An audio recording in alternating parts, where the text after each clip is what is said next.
el principal origen de la problemática del Líbano, Siria, Irak, etcétera, tiene su origen en las contradicciones económicas entre la Unión Europea y el capital transnacional norteamericano.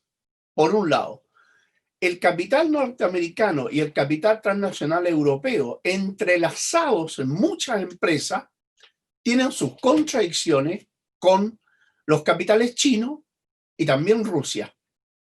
Por lo tanto, más allá de las propias particularidades de las luchas internas que existen, como en toda sociedad, más allá, el factor externo, en este caso específico, es el más importante en el Líbano. Entonces el Líbano tiene dos situaciones muy importantes. Por un lado, el plano interno, que está muy intervenido por actores que también obedecen a políticas que vienen desde afuera, y en este caso, como actor principal, en el caso libanés específico, tenemos a Arabia Saudita de la mano con la entidad sionista y con Estados Unidos, que tienen un gran dominio de todo lo que es el capital financiero y, por otro lado, un gran dominio del tema de las comunicaciones y la compra de conciencias, que es muy común como metodología de acción de los saudíes. ¿Ah?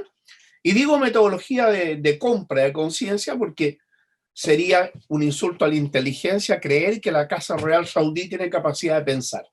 Entonces, el tema es que, por un lado, tenemos esa situación que es aprovechada permanentemente con el objeto de crear problemas al frente de la resistencia ahora, anteriormente a la enorme fuerza militar que adquirió la resistencia palestina, principalmente en Beirut y el sur. Y por otro lado, no olvidar que el Líbano tiene una posición estratégica impresionante y que con lo que paso a decir ahora se va a entender mucho mejor. Primero, que está en el Mediterráneo, montado el Líbano en un mar de gas, un manto de gas que parte desde Palestina ocupada hasta Chipre.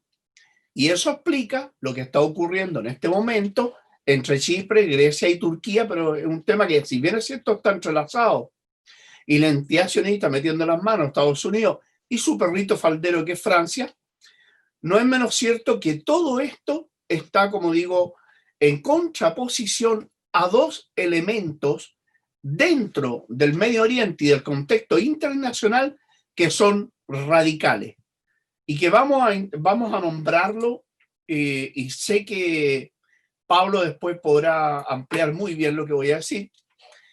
El tema es el siguiente. Hay dos proyectos que son el Stream 1 y el Stream 2, que son de Rusia. Uno va hasta Italia, para resumirlo, ¿no es verdad? Y el otro en Alemania, que estaría con serios problemas en este momento, amenazas a Alemania de interrumpir ese Stream 2, pero no me cabe ninguna duda que es bajo la presión norteamericana y un atentado de falsa bandera, como matar a un tipo que quieren acusar a Rusia y con eso parar el Stream 2. Estados Unidos tenía un proyecto de abastecimiento de gas y petróleo a Europa. Lo curioso de esto es que el proyecto denominado Nabucco, que el proyecto norteamericano, no tenía petróleo ni gas que lo traerían de Estados Unidos. Estados Unidos contaba con el petróleo y el gas de Irak, con el petróleo y gas de Siria, del norte de Siria, y con todo el manto de gas y petróleo, perdón, de gas de Gaza y de el Líbano, el Mediterráneo, aparte lo que se denomina el Bloc 9, en la diferenciación que está sobre el territorio marítimo.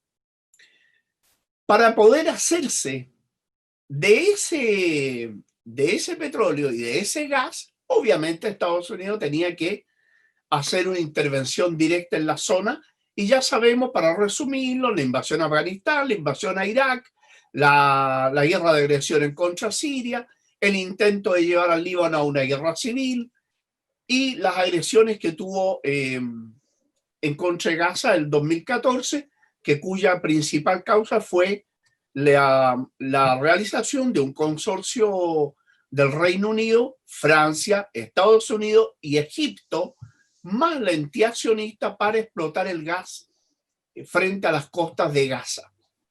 Ujú.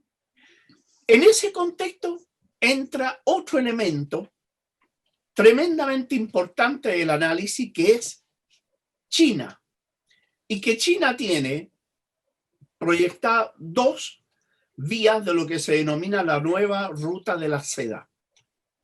Una terrestre, que llega hasta el puerto de Chabahar, y la otra marítima, que en resumen, en 15 días podría estar llegando todo el abastecimiento China-Europa, y actualmente son 45 días. Eso significa un aligeramiento tremendo del comercio chino-europeo y varios billones de dólares o de euros que van detrás de eso. Sí, sí. Para interrumpir eso, necesitaban domesticar a Irán, ocupar Irak, ocupar el norte sirio y tomarse el Líbano. Porque parte también de esta ruta de la seda que favorece a Irán, Irán tendría una salida terrestre directa, Irán, Irak, Siria, y de Siria al Líbano hay alrededor de 120 a 130 kilómetros. Por lo tanto, tendría Irán también puertos en Líbano que le permitirían diversificar, asegurar e impedir que Estados Unidos, con sus maniobras, deje ciego a Irán. Entonces, en ese contexto... Ves ultimando la intervención ahora, Nicolás, luego puedes continuar. En ese contexto es que ocurren todas las situaciones que tú puedes ver en este momento en Líbano, que no son otras que satisfacer la contradicción económica entre el capital chino, ruso, y la contradicción económica capitalista entre Europa y Estados Unidos. Todo eso lo pagan definitivamente los pueblos más débiles militarmente.